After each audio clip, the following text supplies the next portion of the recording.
이 시간 함께 보실 하나님 말씀 요한복음 4장 24절의 말씀입니다.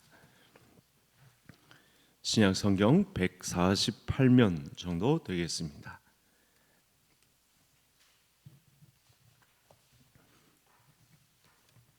요한복음 4장 24절 한 절인데요. 다 같이 함께 합독하시겠습니다. 하나님은 영이시니 예배하는 자가 영과 진리로 예배할지니라. 아멘. 우리가 웨스터민스터 소요리 문답을 수요일에 살펴보고 있는데 오늘은 면문인지 무엇을 다루는지 우리 화면을 통해서 만나보시겠습니다. 오늘부터 4문이 이어지는데 4문부터 12문까지 신에 대하여 하나님은 어떤 분이신가를 다루고 있습니다. 지난 시간까지는 우리 서요리 문답을 다루는 서론에 해당한다면 이제 본격적으로 하나님은 어떤 분이신지, 인간은 어떤 존재인지, 예수님은 어떤 분인지, 구원은 무엇인지, 교회는 무엇인지, 또 종말은 무엇인지 이런 내용에 대해서 살펴보게 되겠습니다. 신을 다룰 때 크게 두 가지로 다룹니다. 하나님의 존재에 대해서 그리고 하나님이 하시는 일에 대해서. 그래서 사람은 하나님의 존재와 하나님의 하시는 일에 대해서 살펴볼 때 부족합니다. 하나님이 하시는 일에 대해서 그 스스로 존재하시는 분에 대해서 우리 인간이 그 하나님을 다 안다는 것은 불가능에 가깝습니다. 그런데 우리가 어떻게 하나님에 대해서 알 수 있을까요? 특별 계시인 하나님의 말씀을 통해서 열어주신 범위 안에서 하나님을 우리가 알 수 있습니다. 그래서 이 부분을 오늘 저녁에 살펴보도록 하겠습니다. 성경에 보면 하나님께서 사람처럼 보고 듣고 걸으시고 그리고 기뻐하시기도 한다라는 표현들이 등장을 합니다. 그렇다면 하나님은 사람처럼 눈이나 코나 입이나 신체의 모든 마디나 이런 부분들을 다 가지신 분이실까? 그렇지 않습니다. 성경의 표현들은 사람들이 이해하기 쉽도록 사람들의 수준에 맞추어서 하나님을 묘사한 정도에서 우리가 하나님은 어떤 분이신지에 대해서만 알 뿐입니다. 성경에서 눈과 코와 입에 해당하는 또는 걷고 보고 듣기도 하시는 분이라고 해서 사람의 형상과 똑같은 분으로 계실 것이다 이렇게 규정하면 안 된다는 말씀입니다. 그래서 하나님은 영이시다 이 말이 무슨 말이냐? 피조물인 우리가 하나님의 존재에 대해서 다 알 수는 없다. 사람에 의해서 하나님이 규정될 수는 없다 라고 하는 것이 하나님은 영이시다 라는 말씀이 되겠습니다. 그래서 하나님이 영이시다라는 말을 성경이 말씀하고 있기 때문에 제한적으로나마 성경이 알려준 그 부분을 통해서만 우리가 하나님의 존재에 대해서 하나님이 하시는 일에 대해서 알 뿐입니다. 성경은 영으로 계신 하나님에 대해서 썩지 아니하시고 보이지도 아니하시고 홀로 하나이신 하나님 이렇게 표현을 보통 합니다. 이 두 구절에 해당하는 내용을 제가 가지고 왔는데 두 구절을 한번 보시겠습니다. 사도 바울이 사실은 하늘에 올라가서 삼층천에 가서 이 하나님의 존재와 관련해서 그 나라를 보고 온 사실에 대해서 알고 있는 사람이기 때문에 이와 같은 글을 썼습니다. 자, 디모데전서 내용인데요. 1장 17절 우리 다 같이 함께 읽겠습니다. 영원하신 왕 곧 썩지 아니하고 보이지 아니하고 홀로 하나이신 하나님께 존귀와 영광이 영원 무궁하도록 있을지어다. 아멘. 이렇게 하나님께서는 썩지 아니하시고 보이지 아니하시는 영으로 존재하시는 분인 것을 부분적으로 우리가 완벽하게 다 알지 못하고 성경이 열어놓은 상황에서 영이신 하나님에 대한 지식을 습득하는 것이죠. 그 다음 구절도 볼까요? 어떻게 말씀하셨는지 같이 읽겠습니다. 오직 그에게만 죽지 아니함이 있고 가까이 가지 못할 빛에 거하시고 어떤 사람도 보지 못하였고 또 볼 수 없는 이시니 그에게 존귀와 영원한 권능을 돌릴지어다. 아멘. 모세에게 등을 보이신 것조차 사실은 사람의 편에서 사람이 이해할 수 있도록 쉽게 표현한 것이지, 등을 보았다고 해서 하나님의 전 존재를 다 안다, 하나님을 다 표현할 수 있다, 그렇게 말할 수는 없다라는 것이고, 그래서 이 대표하는 구절이 본문 가운데 무슨 내용이냐면 가까이 가지 못할 빛에 거하시고, 영으로 계시면서 사람이 감히 가까이 가지 못할 빛에 거하시기 때문에 사람은 하나님께 가까이 간다라고 하면 흔적도 없이 다 사라지게 되는 그런 과정이 있다는 말씀이 되겠습니다. 그래서 우주와 만물을 지으신 천지의 주제이신 하나님은 손으로 지은 이 전에, 오늘 말씀에 의하면 요한복음 4장의 배경이 되는 예루살렘 성전에 한정되어 계시는 분이 아니시죠. 사마리아의 제단을 만들었더라도 그런 성전에 제한되어 기거하시는 분이 절대 아니시다라는 말씀을, 영으로 존재한다라는 말씀을 하고 계신 것입니다. 그래서 그 어떤 피조물로도 하나님을 다 표현할 수는 없습니다. 성경을 통해 열어놓으신 부분만 우리가 알 뿐이고, 만민에게 생명과 또 호흡과 만물을 친히 주신 하나님은 절대로 피조물의 형체, 피조물에 의한 규정에 의해 존재하시는 분일 수는 없다. 이분이 바로 영으로 계신 하나님이시다라고 말씀을 하는 것입니다. 오늘 제가 전체적인 분위기를 보니까 굉장히 똘망똘망하게 저를 잘 주목하고 계시고 잘 따라오시는데, 이건 신학교 1학기에 가르치는 아주 중요한 내용입니다. 굉장히 고급한 수준의 성경 지식을 지금 성도님들께서 듣고 계신 것입니다. 사람은 하나님의 형상대로 지음을 받았기 때문에 하나님과 사람 사이에 공통점이 있습니다. 이 부분을 하나님이 가진 고유한 특성 내지는 성품을 뭐라고 하냐면, 저를 따라하시겠습니다. 속성. 그 영어 성경에서 가장 가깝게 풀이를 할 수 있는데, 이 속성이라는 단어를 성품, 하나님의 특성, 하나님의 특질, 하나님의 성품, 그렇게까지 볼 수 있는 것을 속성이라고 합니다. 하나님이 가진 고유한 특성, 하나님이 가진 고유한 성품, 이것을 속성이라고 합니다. 하나님이 가진 속성을 사람도 가지고 있다 그러면 이걸 공유한다고 그래서 공유적 속성이라고 합니다. 저를 한번 따라해 보실까요? 공유적 속성. 그래서 우리가 하나님을 닮아서 하나님의 존재, 또 하나님의 지혜, 하나님의 권능, 하나님의 거룩, 하나님의 공의, 하나님의 선함, 하나님의 진실함을 우리가 나누어 가질 수 있습니다. 하나님의 공유적 속성을 허용한 한도 안에서 우리가 이 7가지의 내용을 공유할 수 있습니다. 상당히 큰 은혜죠. 우리 사람에게 있어서, 피조물인 나에게 있어서 하나님의 존재와 거룩과 공의와 선함과 진실함을 나에게 나누어 준다라고 하는 건 저와 성도님들에게 큰 은혜입니다. 영으로 계시면서도 우리 사람을 생각하시어서 우리를 기억해 주셔서 우리에게 하나님의 특질, 하나님의 성품을 우리에게 나누어 주신다. 하나님의 존재, 지혜, 권능, 거룩, 선함, 진실, 공의, 이 부분을 우리에게 공유하신다라고 하는 건, 그걸 허용하셨다라고 하는 것은 저와 성도님들에게 은혜인 줄 여기시기를 바랍니다. 반대로 우리와 공유하지 않는 특질도 있습니다.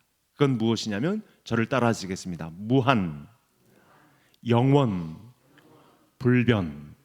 이 3가지는 사람과 공유하지 않는 비공유적 속성이라고 합니다. 저를 따라하시겠습니다. 비공유적 속성.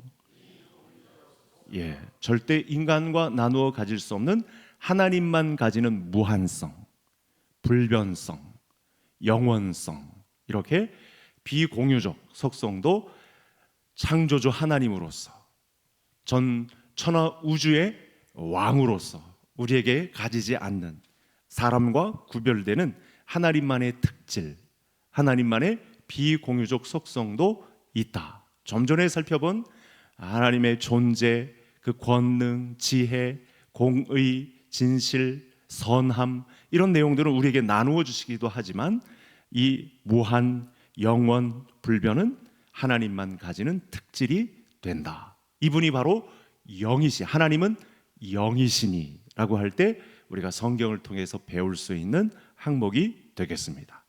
자, 여기까지 따라오실 수 있겠습니까? 대답이 없는 거 보니까 역시 그냥 정신을 차리고 지금 듣고 계신데 그래도 잘하시는 것입니다.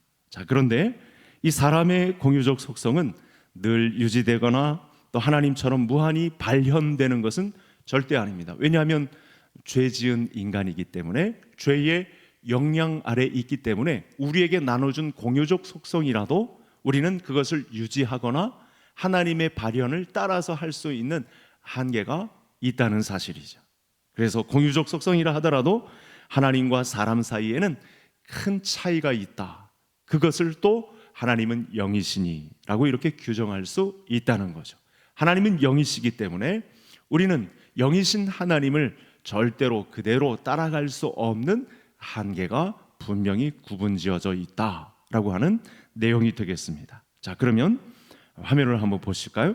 이 비공유적 속성을 먼저 한번 살펴보겠습니다. 하나님은 영이시니라고 한 부분에 관해서 제가 방금 말씀드렸던 화면, 이 화면을 계속해서 한번 보여주시고요. 자, 무한이란 이 문자적 뜻이 있습니다. 한계가 없다, 무한. 과거에 MBC의 주말 저녁, 토요일 주말 저녁에 무한도전이란 용어를 사용했잖아요. 그 정확한 뜻은 한계가 없다, 계속해서 세상에서 일어나고 있는 일들에 대한 도전을 하겠다라고 PD가 내건 캐치프레이즈인데, 우리 하나님에게 있어서 한계가 없다. 존재와 지혜와 권능과 거룩과 공의와 선함과 진실에 있어서 하나님은 한계가 없습니다. 사람은 제한을 받지만 공유적 속성이라도 하나님께 이룰 수 없는 제한을 받는 영역이 있지만 하나님은 절대로 이런 비공유적 속성에 있어서 절대 제한을 받지 않으십니다. 하늘과 땅의 모든 보이는 것들과 보이지 않는 것들을, 왕권들과 주권들과 통치자들과 또 권세들과 만물을 다 창조하심 가운데 바로 이 무한성을 두셨습니다. 그러니 한계가 있을 수 없고 이것들 자체를 초월하고 심지어 지배하고 계신 분이시기 때문에 무한하신 하나님, 우리와 같이 공유할 수 없는 비공유적 속성을 말할 때 제일 처음 이야기하는 부분이 바로 초월하여 계시는, 우리 안에 계시기도 하지만 우리에게 그 공유적 속성들을 나누어 주시기도 하지만 하나님은 무한하여 초월하여 계시는 분이시기 때문에 하나님은 영이시다. 이렇게 우리가 하나님을 배우게 되는 것입니다. 이 공간의 무한성을 광대성이라고 합니다. 광대하신 하나님, 이런 이야기를 들어보셨죠? 시편에도 나오는데 이 어느 한 지역에서 하나님의 한 부분이 있고 다른 지역에서 다른 한 부분이 있다, 이런 뜻은 아닙니다. 어느 지역에나 단일한 존재, 또 모든 부분에 있어서 또 단일한 존재로 존재하시는 분, 어느 지역 한 곳에 한정되어서 계실 수 없는 분, 바로 이 분이 광대하다. 공간의 무한대를 광대라고 하는데 바로 영이신 하나님께서 광대성을 가지고 존재하시는 영이신 하나님이시다. 이렇게 우리가 말씀을 하는 거죠. 더군다나 공간 자체를 창조하셨기 때문에 어느 공간 안에, 예루살렘 성전에, 지금 이 여인이 요한복음 4장에서 질문했던 예루살렘 성전에 대한 동경을 가지고 그 성전 자체에만 머무르실 수 없는 광대하신, 공간의 광대함을 가지고 계시기 때문에 어느 지역에서건 제약을 받지 않으시고 존재하시는 광대하신 하나님이 영이신 하나님이시다.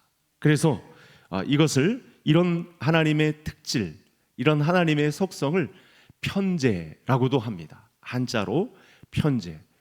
모든 곳에 계시지 않는 곳이 없을 정도의 우주에 초월하고 계신 광대하신 하나님, 우리가 그분의 지배를 받는 것이죠.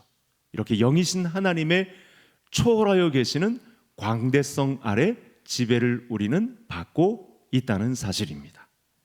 요한복음 4장에 보면 이 여인이 조상들의 예배하는 처소에 대해서 말씀을 하고 있습니다. 사마리아인들은 사마리아 산에서, 유대인들은 예루살렘에서 예배해야 한다, 주장하는 것에 대해서 이 여인이 상당한 궁금증을 갖고 있습니다.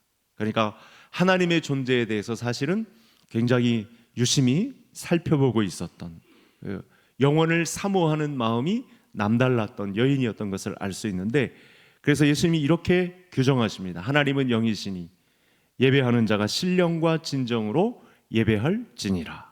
하나님은 영이심으로 특정한 장소에 계시지 않으므로 사마리아 산에서든지 예루살렘 산에서든지 어느 한 곳 특정한 곳에 머무르지 않는 모든 장소를 초월하여 계시는 하나님이시기 때문에, 광대하심으로 이 땅 모든 천체를 장악하고 계신 하나님이시기 때문에 내가 그런 이 영적인 장소에 대한 열등감을 가지고 하나님을 찾을 필요는 없다라고 말씀하신 것이죠. 그리고 그분, 결국 이 하나님은 영이신 분에 대해서 또 실제로 사람으로 서 계신 바로 앞에 계신 예수 그리스도를 지칭하여 이런 말씀을 또 전하고 계신 것입니다. 예수님 자신이 하나님이시고 바로 이 하나님의 특질을 가진 분으로 사람의 몸을 입고 바로 이 여인 앞에 나타나셨기 때문에 그 초월성을 가지고, 그 광대성을 가지고 이 땅을 장악하고 계신 분에 대해서 하나님은 영이시니 예배하는 자가 영과 진리로 예배할지니라, 이렇게 말씀을 하신 것입니다. 이 은혜가 저와 모든 성도님들에게 함께 하기를 간절히 소원합니다. 자, 화면을 또 여기 보시면 두 번째, 영원성에 대해서 살펴보겠는데, 영원성은 다른 말로 시간의 무한성, 이렇게 표현할 수 있겠죠. 좀 한자가 좀 많아서 어려우실 수 있는데 그래도 한번 계속 따라와 보시죠. 하나님은 공간과 마찬가지로 이 공간의 무한대성, 광대성, 좀 전에 살펴보았죠. 무한성과 함께, 그리고 이 시간에 있어서도 얽매이지 않는 분입니다. 시간을 초월하여 시간을 장악하시고 시간을 다스리시는 분이시죠. 그래서 과거와 현재와 미래에 얽매여 계신 분도 절대 아닙니다. 시간에 제한을 받는 분도 아니시라는 측면에서 영원성을 우리 하나님께 배울 수 있습니다. 하나님께서는 천년이 하루 같고 하루가 천년 같으신 분이시죠. 이 말씀은 시간에 얽매여 계시는 분이 절대 아니다라고 하는 가르침이 되겠습니다. 문자적으로 천년이 하루에 해당한다라고 하는 것이 아니고, 하나님은 천년이나 만년을 하루와 같이 자유롭게 왕래하실 수 있으시다. 과거의 시간과 미래의 시간을 넘나들 수 있는, 자유롭게 시간을 다스리시는, 그러나 그 시간과 그 공간 안에 제한을 받으시는 분도 아니시라는 것, 이 가르침이 하나님은 영이시니 이렇게 표현을 했다는 사실입니다. 창세기에 아브라함의 하나님이실 뿐만 아니라, 그러면서 미래에 나타날 이삭의 하나님, 야곱의 하나님, 창세기에 아브라함의 하나님, 이삭의 하나님, 야곱의 하나님이시라는 것은 미래 신자인 우리들에게도 나의 하나님이 되신다는 사실, 이것이 영이신 하나님, 시간에 제약을 받지 않으시며 초월하여 계신 하나님이 영이신 하나님이시다. 이 믿음이 저와 성도님들에게 좋은 선물로 주어졌음을 받아들이시기를 바랍니다. 시간 속에 지음을 받은 인간은 시간을 떠나서 생각할 수가 없습니다. 시간을 떠나서 우리의 존재에 대해서 논의할 수가 절대 없죠. 하나님은 시간을 만드신 분이시기 때문에 시간을 넘어서, 시간을 초월해서 존재하고 다스리십니다. 그래서 하나님이 이 사람을 만나시고 말씀하실 때에는 항상 인간의 수준에 맞추어서, 낮추어서, 시간의 제약 속에서, 거기서 사람의 몸을 잊고 젊음을, 늙어감을, 죽음을 경험하셨다는 것, 이건 저와 성도님들에게 큰 은혜요 축복임을 받아들이시기를 바랍니다. 영이신 하나님께서 사람의 시간 제약 받는 현장에 오셔서 그걸 경험하셨다는 건 엄청난 허용이요, 우리에게는 큰 은혜다. 우리가 그 고난주간을 이렇게 보내고 있는 것입니다. 그렇게 우리를 그 시간 속에서 상대해 주신다. 이건 신계와 인간계를 통틀어서 결혼관계가 아니면 허용되지 않는 시간 범위 안에 있는 허용입니다. 자, 무엇이라고요? 하나님께서 우리를 상대하심은 아내가 아니고서는, 결혼관계가 아니고서는 절대로 허용하지 않는 범위에 하나님은 영으로 존재하신다는 사실이죠. 그러니까 예수 그리스도께서 하나님의 성자로서 이 땅에 오셔서 시간의 제약 속에 우리를 상대해 주시고 구원의 길을 제시해 주셨다는 것, 고난주간에 우리가 충분히 묵상해야 될 내용이고 우리에게 주신 귀한 선물이라는 사실을 믿음으로 받아들이셔야 되겠습니다. 너희가 그 은혜에 의하여 믿음으로 말미암아 구원을 받았으니, 바로 이것이 바로 영원성 속에 우리와 공유하지 않으시는, 하나님만이 가지신, 우리를 상대해 주시는 남편 대신 초월하여 계신 우리 예수님의 영으로 계신 그 허용이 우리에게 주어졌다는 사실에서 선물이요 은혜입니다. 성경에서 하나님이 사람을 만나시고 말씀하실 때 인간의 수준에 맞추어서 그 시간의 제약 속에서 그렇게 말씀하신다. 이건 우리에게 놀라운, 예수 믿는 자들의 특권이요, 하나님의 놀라운 배려입니다. 우리에게 보내는, 아내들에게 보내는 놀라운 응원입니다. 그래서 우리는 무시로 성령 안에서 이분께 기도하고 그분을 찬양하고 그분의 말씀으로 우리를 다지고 결단하고 그분 앞에 항복하는 수밖에 없는 것이죠. 그래서 이 영원성을 믿음으로만 받아들여야만 하나님의 작정, 하나님의 창조, 하나님의 섭리, 이런 부분들을 다 받아들일 수 있습니다.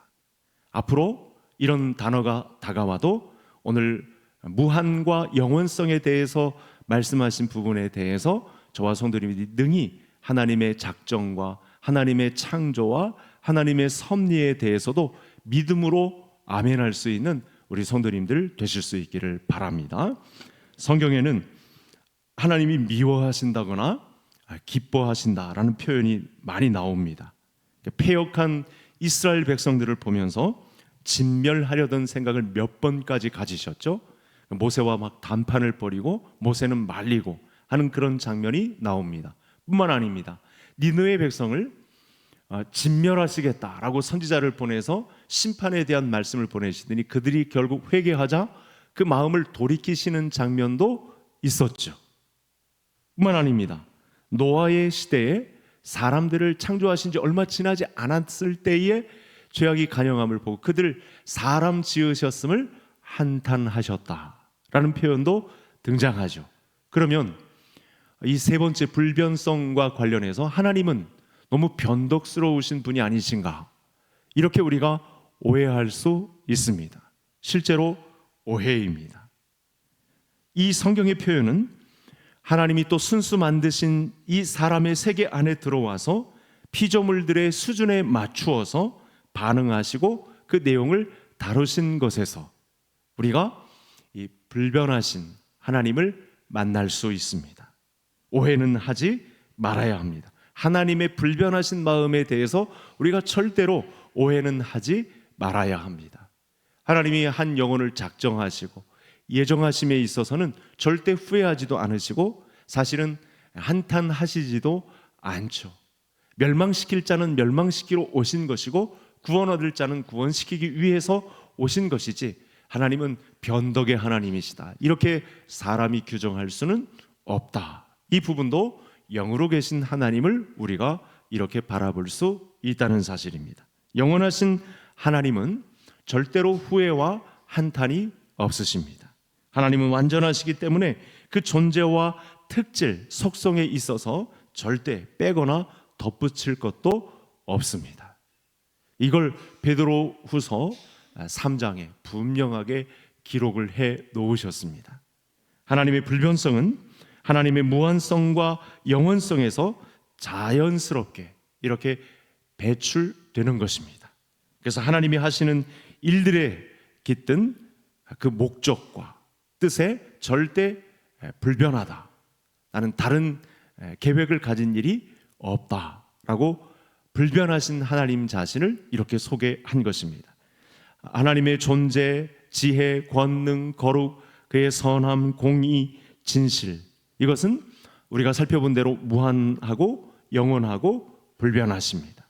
무한하신 하나님이 유한한 시공간에 들어와서 행동하시는 것, 이것을 뭐라고 하냐면 하나님의 은혜의 행위 또는 믿음으로 인한 은혜, 은혜에 의한 믿음, 이렇게 표현을 한다고 했습니다.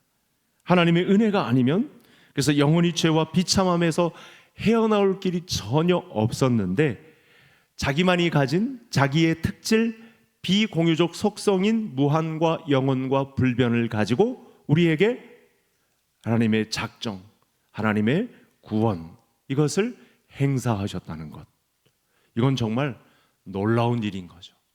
쉽게 얘기하면 이런 무한성과 영원성과 불변성을 가지고 우리의 존재, 우리의 선함, 우리의 진실, 우리의 능력, 우리의 지혜를 위해서 구원을 주셨다는 것, 이건 정말 감사한 일이라는 사실입니다.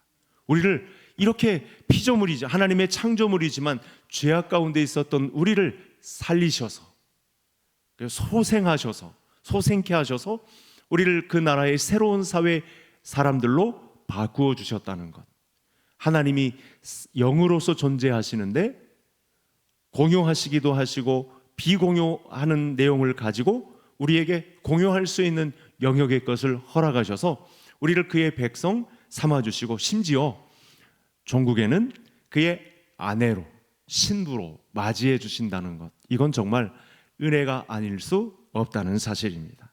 하나님은 세상 속으로 들어와 사람과 더불어 화목하시기를 기뻐하시고 먼저 손을 내미셨고 죽으셨고 그렇게 일하셨습니다. 이렇게 일하심은 시공간 속에서 변화와 흔적을 남기셨고 하나님의 존재뿐만 아니라 자신의 존재를 가지고 사역, 일하심에 있어서 우리에게 놀라운 구원을 이루셨다는 것, 그분이 영으로 존재하시는 하나님이셨다는 사실, 이 고난주간에 웨스트민스터 소요리 문답서를 사문을 살펴보며 이 하나님의 이 속성에 대해서, 두 가지 속성에 대해서 감격하시고 두 손 들고 항복하시고 영이신 하나님의 다스리심에 대해서 굴복하시는, 그 다스리심에 엎드리시는 우리 모든 성도님들이 되실 수 있기를 바랍니다. 자, 그러면 이제 마지막 순서로 이 하나님의 공유적 속성에 대해서 살펴보겠습니다. 우리는 감히 하나님의 이 속성에 대해서 이룰 수 없는 존재들이지만 영이신 하나님께서 무소부재하시고 그 존재로 사역하시는 분이시기 때문에 이런 영역까지 우리에게 나누어 주신 놀라운 빛의 자리가 있습니다. 하나님의 빛의 비침을 얻은 놀라운 7가지의 내용들이 있습니다. 화면을 통해서 한번 보시겠습니다. 마지막 화면인데 이제 7가지 이 내용은 하나님이 우리에게 공유하게 하신 특질, 이 부분에 대해서 짤막하게 살펴보겠습니다. 하나님은 모세에게 이렇게 말했습니다. 출애굽기 3장 14절에 나는 스스로 있는 자니라, 이렇게 자기 존재에 대해서 말씀하셨습니다. 하나님만이 스스로 계시고 사람을 비롯한 모든 피조물은 하나님에 의하여 존재한다 라고 하는 말씀을 나는 스스로 있는 자니라, 이렇게 표현된 것입니다. 이 출애굽기 3장 14절의 말씀은 제가 방금 말씀드린 대로 이해를 하시면 됩니다. 다시 말씀드립니다. 사람을 비롯한 모든 피조물은 하나님에 의하여 존재한다.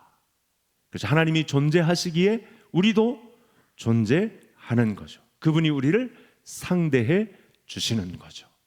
그 영이신 하나님에 대해서 우리를 설득하시는 거죠.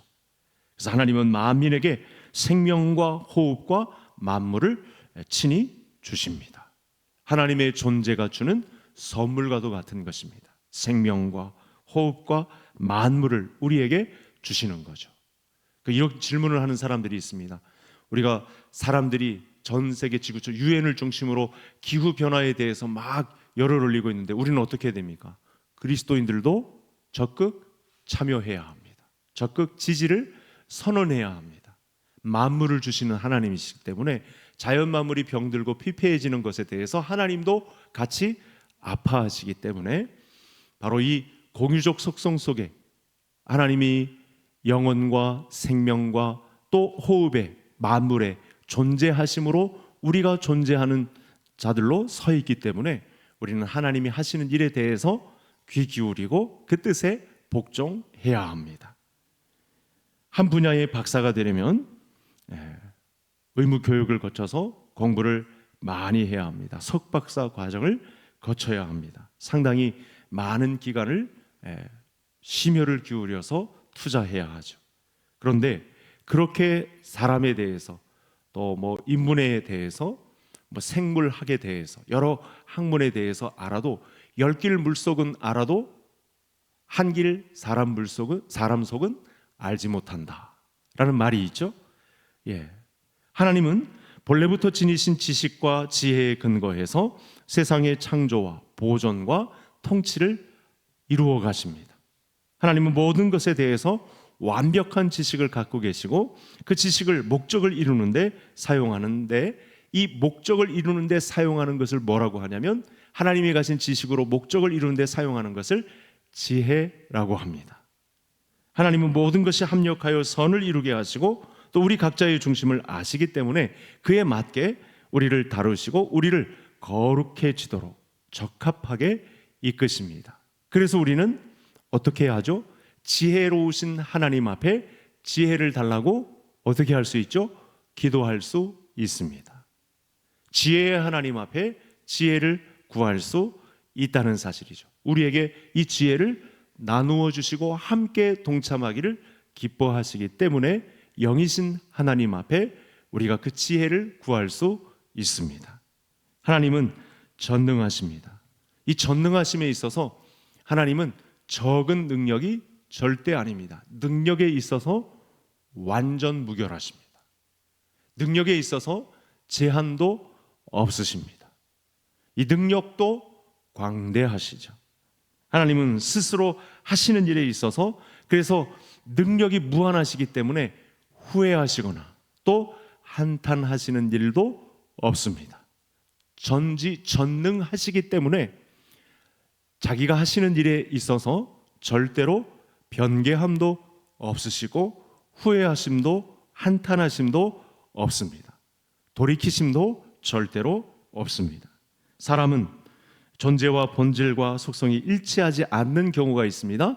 중간에 변개하는 일도 있습니다. 후회해서 후회로 끝나는 일도 있습니다. 그래서 슬퍼하다가 생을 마치는 자들도 있습니다. 그렇지만 하나님은 존재와 본질과 속성이 다 같습니다. 그 특질에 있어서 절대로 중간에 변한다거나 퇴색한다거나 물러서거나 후회한다거나 한탄하시지도 않는 분이 영이신 하나님이십니다.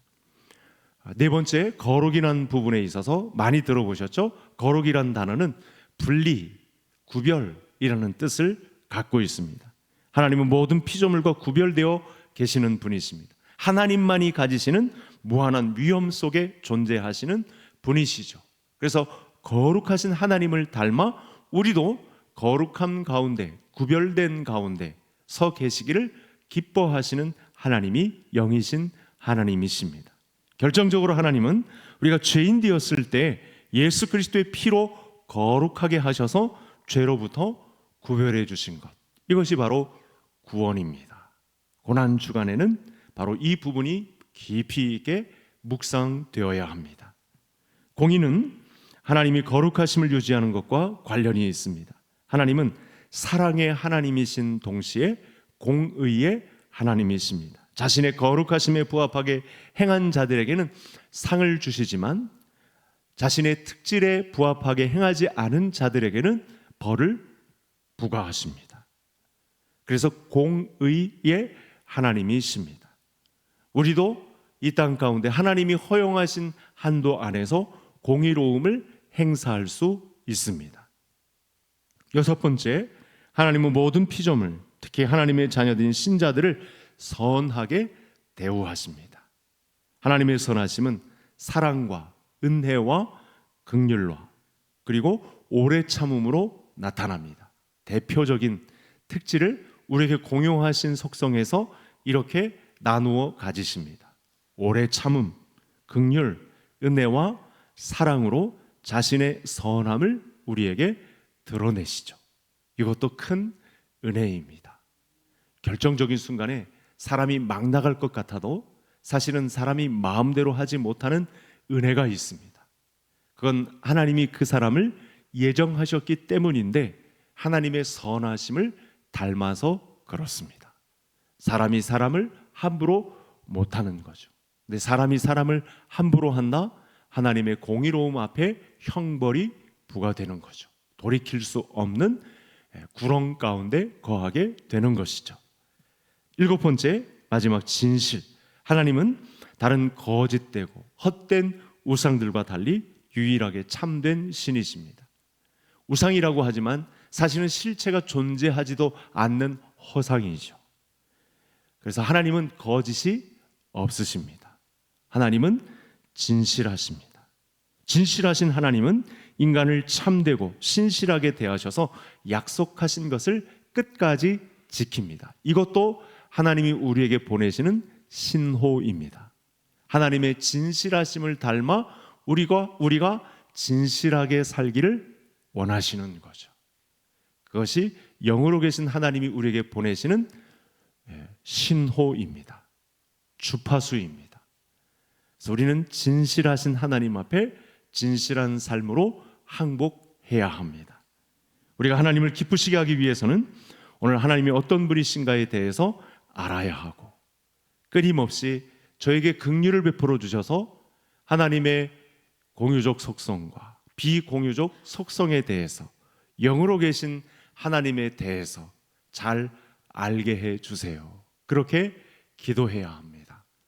마지막 말씀을 드리고 마치도록 하겠습니다. 제가 오늘 성도님들이 평소에 들을 수 없었던 신학교 신학생들이 듣는 용어를 많이 써서 오늘 말씀을 전달했는데 이 안에서 저와 성도님들이 받아야 할 말씀이 있습니다. 어떻게 말씀하시는 거냐면 너희는 나 때문에 절대로 실패할 수 없다. 너희들은 나 때문에 절대 망할 수 있는 존재들이 아니다. 내가 너희들을 기어코 나의 기쁨이요 찬송이요 영광이 되게 하고야 말겠다 라고 하시는 선언을 들으시고 이 선언 앞에 두 손 들고 항복하고 그 뜻이 제게 이루어지기를 원합니다. 그렇게 구복하는 우리 모든 개성의 가족들 되시기를 바랍니다. 하나님 아버지